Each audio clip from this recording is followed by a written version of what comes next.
Welcome to this video series about improvising by Sietze de Vries. You can support this video series by donating the amount of your choice to Sietze de Vries' Patreon account, which can be found by searching Sietze de Vries Patreon or by finding the link in the description below the video. Enjoy the video.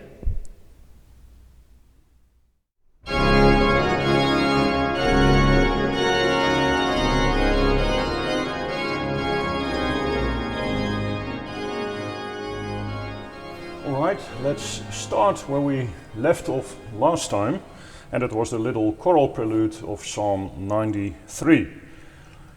Of course you can play it in different ways, and that's the beauty of this system. You can combine all the elements that we learn. So you can of course play not only a solo voice with your right hand, you can also play it in the left hand.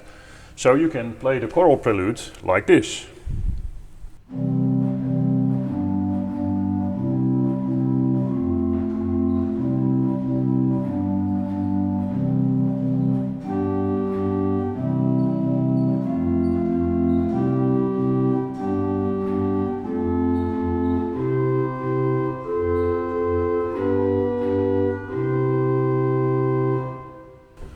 And so on.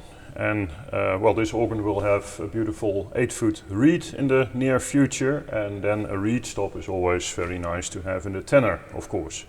And again, like I said in the first few videos, these are things you can learn children already, how to use an organ and what's the best sound. But then of course, you probably already guessed it, you can also play the melody in the pedal. So you can have a 4-foot or a 2-foot in the pedal, or you couple it to one of the manuals. And then suddenly you can play the melody in the pedal, and you have the ritornello and the accompanying chords in the right and left hand, like this.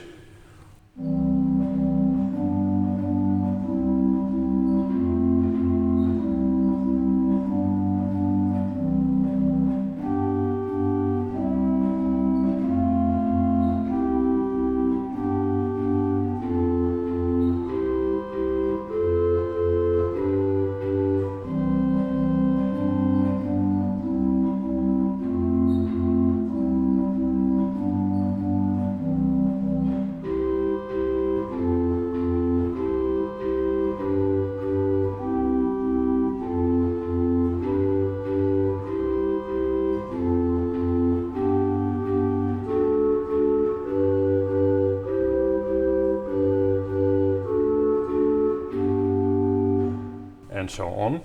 And you can actually make it more interesting by combining the things we learned earlier. For example, the left hand is only playing a C, an F and a G now, but you can of course put little motives on top of those notes. You can make broken triads in the left hand, you can scale up and down, that you have the kind of walking bass to make it more interesting. And if I start in the middle where I just left off, you can do things like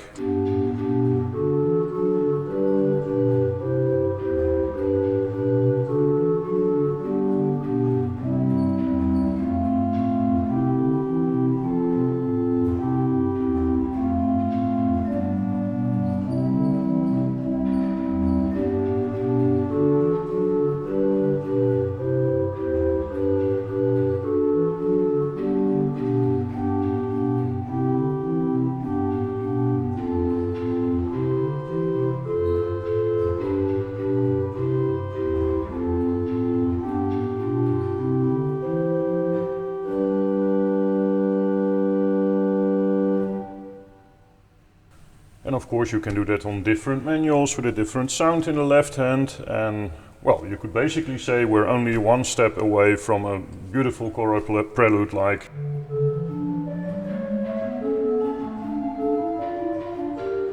Because that's the system that Bach uses as well. The left hand is doing interesting things on the bass line. The right hand is basically playing accompanying chords, but of course it's Bach, so there's also some counterpoint going on, and the melody is in the pedal. I will talk about this system more in the next lesson, but let's go back to soloing out the right hand.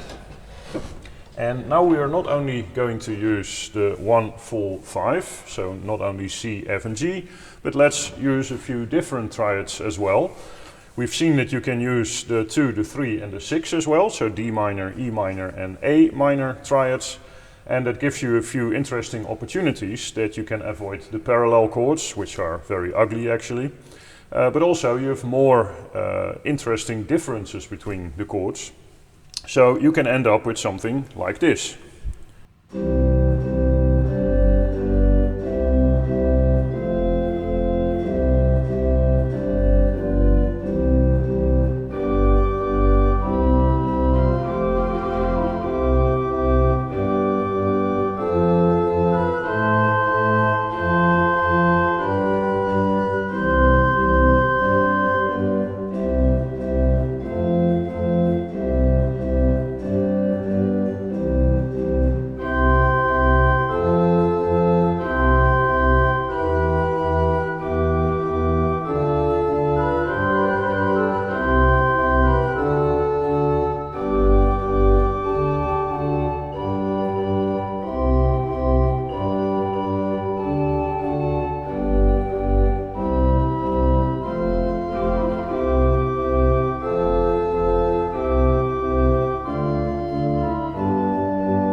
And as you heard, I added some ornaments in the right hand as well, and then it starts sounding like a beautiful little choral prelude. I will go more into the different chords that you can use next time, and also things like suspensions. You've probably seen it, I did things like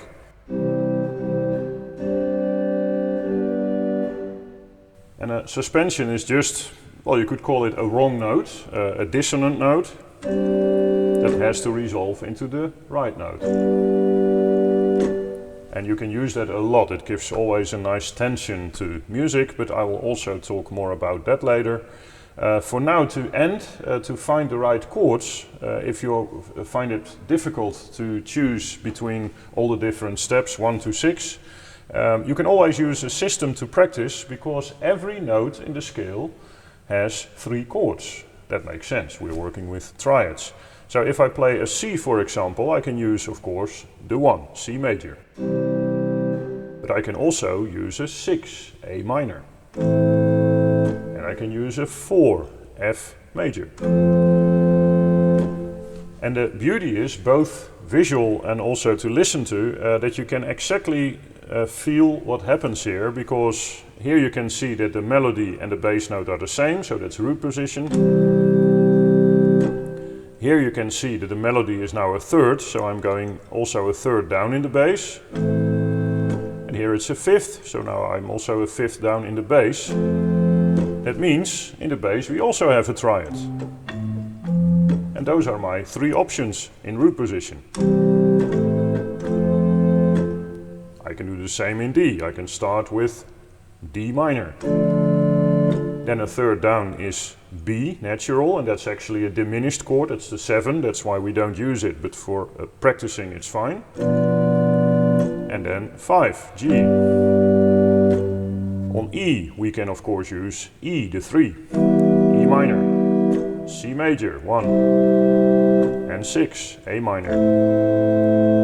And so on. On F we have the 4, the 2, the 7.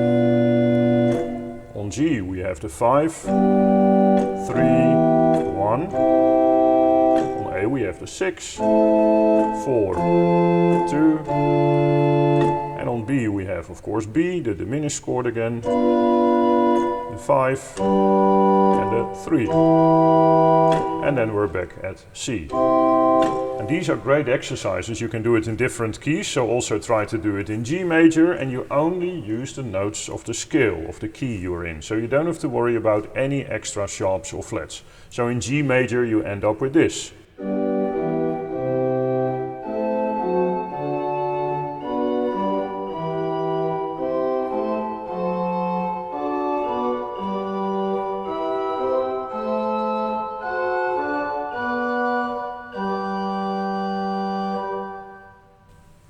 this way you train different things. You train your muscle memory, because that's part of improvising, that your hands can find the chords easily. You train your hearing, that you really listen to the differences between a 1, a 3, a 6. And also you start understanding music much better, because you can't only do it by hearing, you really have to understand, I'm playing a 1, I'm playing a 6, I'm playing a 4. And the more you can do that and the more it becomes part of you, the better your improvisation skills will get, because now you start really speaking the language. And remember, whatever you learn this way, when it's really in your system, and that means you don't have to think about it anymore because it's just part of you, then your brain is free to learn something new. And I think that process you can do the rest of your life. It never ends. Your brain is the best computer ever. It's better than any computer, because whatever it absorbs, that it's part of you, you can just use it all the time, and then you can add new things. And I'm convinced that you can make it as complex as you want to. It's just about practicing and making it part of you. Alright, that's this for this time. Good luck with it, and don't worry when it's too complicated yet. I will make sure that we have lots of exercises and extra things to practice. And of course, when you're a patron, you can always ask me things, and I will try to answer as clearly as possible. And as a patron, you also can ask me for things that I can answer in a video, actually. So if you have particular questions about what we do here, just ask me and I will try to answer them. Good luck.